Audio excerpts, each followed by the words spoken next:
Yo my people, welcome back to another episode of Project 30, a 30-day module where I teach you guys completely free of charge how to trade. Now if you guys haven't watched the other episodes, make sure you go and check them out because everything I'm going to say in this video isn't going to make sense and you guys need to be up to date with everything I'm teaching you guys. Now for those of you guys that haven't seen my face before, my name is OneFX. I'm a content creator and I'm a day trader as well. I've been trading for over a year now and I'm a 6-figure funded trader with Breakthrough Capital. Make sure you guys check them out. They're one of the best prop firms in the industry so far, so I highly recommend you guys go check them out and go be with them. I really think that they're up there. Also you guys make sure you go check out the link in the description. It will take you over to this free Discord completely free of charge. There's a section in here for everything, self-improvement, car section, whatever it may be, a ton of free value, etc, etc. You guys make sure you go and join that. And if you guys want exclusive access to my strategy, my daily markups, resources and plenty more, make sure you go check out the link in the description. With that being said, let's get right into this video. So in today's video, we're going to be going over something called an inversion fair value gap. Now what is an inversion fair value gap? Let's just say for example we had some accumulation being built up. We had a manipulation move clearly sweeping all of its liquidity. We had this move up here, however we haven't gotten a market shot shift yet. This is where inversion fair value gaps can help you. Inversion fair value gaps, they can help you for your entries and most importantly they can help you with your daily bias. So just from common sense, we know that in almost 70% of the moves in the market, there's always been fair value gaps left behind. As you guys can see, there's fair value gaps here. There's so many fair value gaps in the market. So in this move down here, let's just say we had a bearish fair value gap. Ideally, we want to see this bearish fair value gap get disrespected. This links back to the higher time frame bias video. If you guys haven't watched that, make sure you go and check that out because this isn't going to make sense to you. But an inversion fair value gap is simply when a fair value gap gets disrespected, it gets turned into an inversion fair value gap. So as you guys can see, let's just say for example we had a bearish fair value gap here. If there was a body closure outside of the box,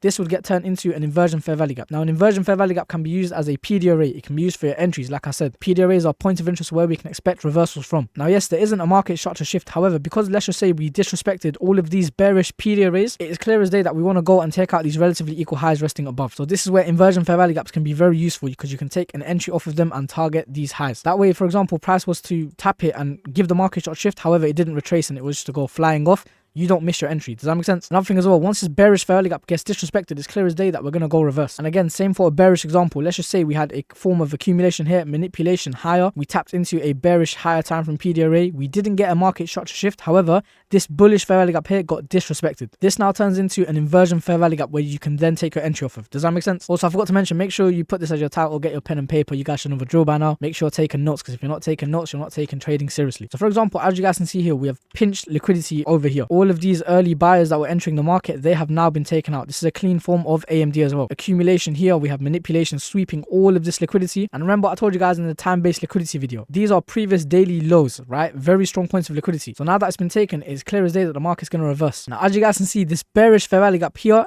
originally it was respected, right? It got respected and price made a lower low. However, because of the narrative, because we know that we swept all of this liquidity, once this candle here closes outside of the box and it disrespects it, it gets turned into an inversion fair value gap. Like I said, you guys can use this for your entry. Would I take this trade? Absolutely not, because it's not clean really, if I'm being honest. But if we play price action on, you guys can see, oh my days, you would have got touched there. Right, in this case, you would have been absolutely touched if you put your stop loss there. That's kind of my fault. I should have put my stop loss on this swing low down here. But nevertheless, you guys can see how this inversion fair value gap ended up holding and price ended up making a higher high. Like I said, it can be used for your bias and also your entries. Another thing as well, you guys can see this bearish fair value gap here. What happened? This candle here closed outside and it disrespected it. It is now clear as day that we're going to go take out this swing high. What does price do? The next candle opens and we take out that swing high. So like I said, with your higher time frame bias, yes, we haven't gotten a market shot to shift yet. However, you guys can still catch the expansion towards this swing high, even though we haven't gotten a market shot to shift. Why? Because of context. We know that we've swept all of this liquidity and we know that we have an inversion fair value gap. Now, another thing I want to say to you guys, if we get a bearish fair value gap that gets ran through, it gets turned into an inversion fair value gap. So it can only be used for a buy. Does that make sense? You don't want to be using a bearish fair value gap that's been ran through for a sell. It's kind of, I just thought I'd throw that in there. I don't want any of you guys out there to get confused. I'm going to go over another example when this can get used for your entry. So as you guys can see, this day here, we have swept all of this liquidity. All of these highs here are previous daily highs. You guys can see these are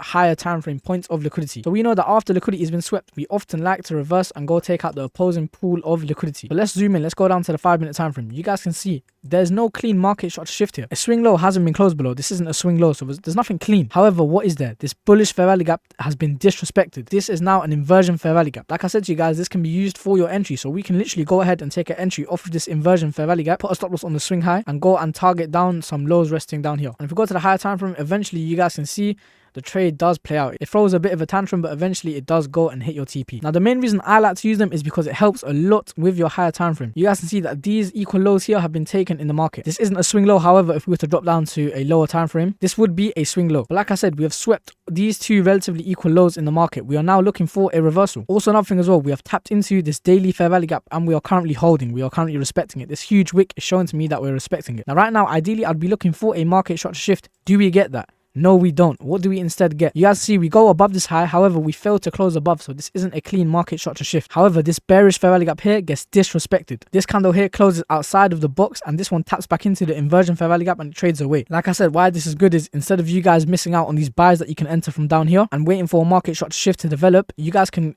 end up catching the move earlier. Does that make sense? That way you're not waiting as much, you're not missing out on any trade opportunities. Once again, we can see this bullish fair value gap here. What happens? It gets disrespected. Let's put some narrative to it. You guys see we have swept liquidity at the highs and we've now disrespected this bullish fair value gap. This now gets turned into an inversion fair value gap. And as you guys can see, eventually price taps back into it, respects it, and it trades away. Like I said, with your higher time frame bias, don't be looking to call the next 5 years worth of price action, right?